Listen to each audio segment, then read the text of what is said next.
we're all talking about the heat because we're living through it right now. I know there's also the possibility for some severe storms or some storms at the very least to roll through. And so, Mary, we wanted to check in with you. Hail is one of those weird things that can happen this time of year when we get a thunderstorm. Yes, it's kind of fascinating just from a meteorological standpoint to it, exactly how it forms.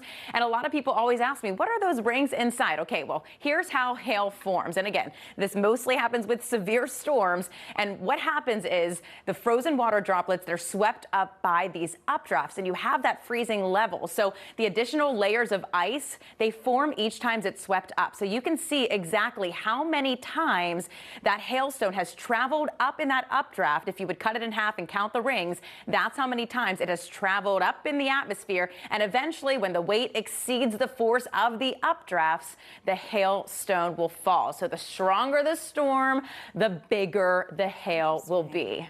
Okay, so speaking of all of this, there is some wild video in Idaho, from Idaho, of this rain and hail, and then not only that, but it started to flood the streets there, and there were ice chunks in the street in the middle of summer. This has been circulating like crazy over social media. Okay, so what you're seeing, it looks like a snowstorm, right? But this was a severe thunderstorm in Nampa, Idaho. So the storm dumped torrential rain and hail at the same time, and the hail piled up so quickly it clogged the storm drains, one.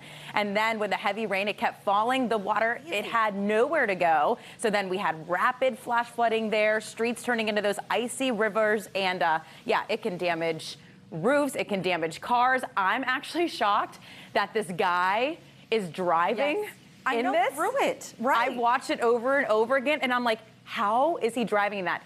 Do not drive in flooded waters. Well, right. I mean, we've talked about this how many times. Turn around, don't drown, right? Like, don't drive through a flooded street, but crazy video nonetheless. Thank you so much, Mary. Yeah.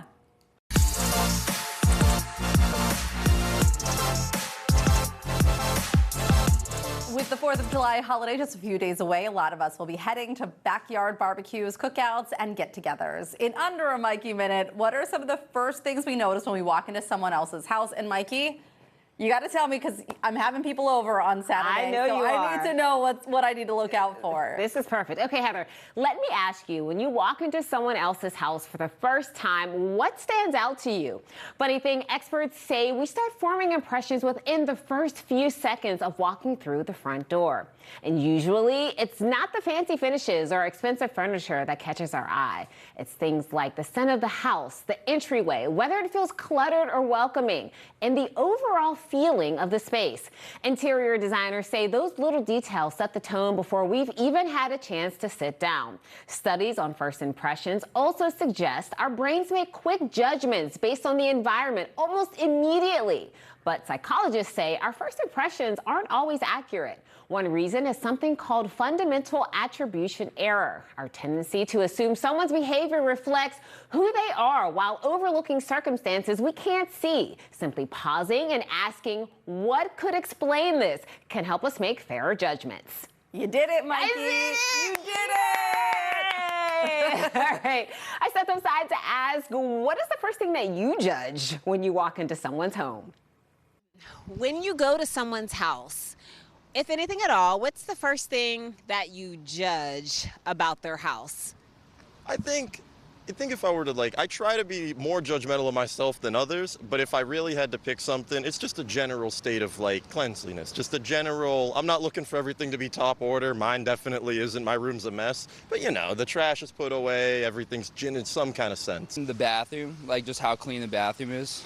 Yeah, the bathroom's a big thing. What about the kitchen? Oh, the kitchen's huge. If somebody's, their kitchen's all dirty and everything, I don't really particularly want to eat there, but, Especially if they're serving food. You would just say, I already ate or I'm just not hungry. Right. No, absolutely.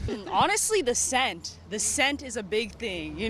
Growing up in a black household, we didn't play when guests come over. If it smells, that's another thing. So I'd say the scent, and then also the decorations, because, sometimes in those older people homes, giving a little tacky, a little brown, a little plastic, but it's ripped up.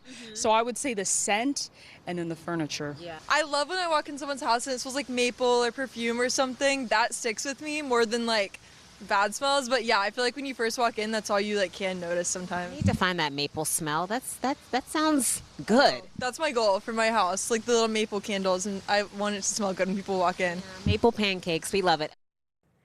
I love that one girl. She did not hold back. She did was not. Like, the furniture, the decorations, the smell. No ripped plastic. Are we still putting plastic on furniture? I don't know. Maybe. I would say we had this conversation in the newsroom, and I think that the one person was right. It's the smell, and Yeah. I think good or bad. I think as soon as you walk in, it kind of sets the tone. It does. We have one of those candle warmers, the wax melters, right by our front door, because I want people to walk in and be like, Oh. smells like a fresh welcome. bouquet of Yeah. hydrangeas in here. For me, I mean, I try not to. Well, you can't help it can't to help some capacity. But I know carpet is kind of out, even though we still have carpet. But for me, it would be like a bunch of like stains on the carpet. Yeah. Even though it happens. I mean, I have a toddler. I mean. I know, but like I was just telling you, I had to clean our carpets. I have a steam I know, cleaner. I need like, one of those. I'll send it your way. I'll send you the link for it. I mean, they're not that much money, and it does help you like keep things nice and refresh them. It's unless you go into Sunny's room, Then there's it's nail a whole- polish all over there. There you go. There's no getting rid There you of go. that. See? Can't help Don't judge Sunny Grace. Still to come on Talk Pittsburgh, the KDKA Summer Reading Challenge came to a close today. Our entire newsroom tried to read 300 books. So did we make it? I was thinking we were going to get there. I don't know. We'll see. Okay, well, plus Boaz is checking out a new place to grab lunch and spend some time outdoors on your midday break. Hey, Boaz. Oh, hey, sorry, I just found a front row seat to watch the hot dogs being made over here. Well, after the break, I'm going to give you a preview of some of the snack options over here and also tell you about some of the cool events coming up in Arts Landing this summer.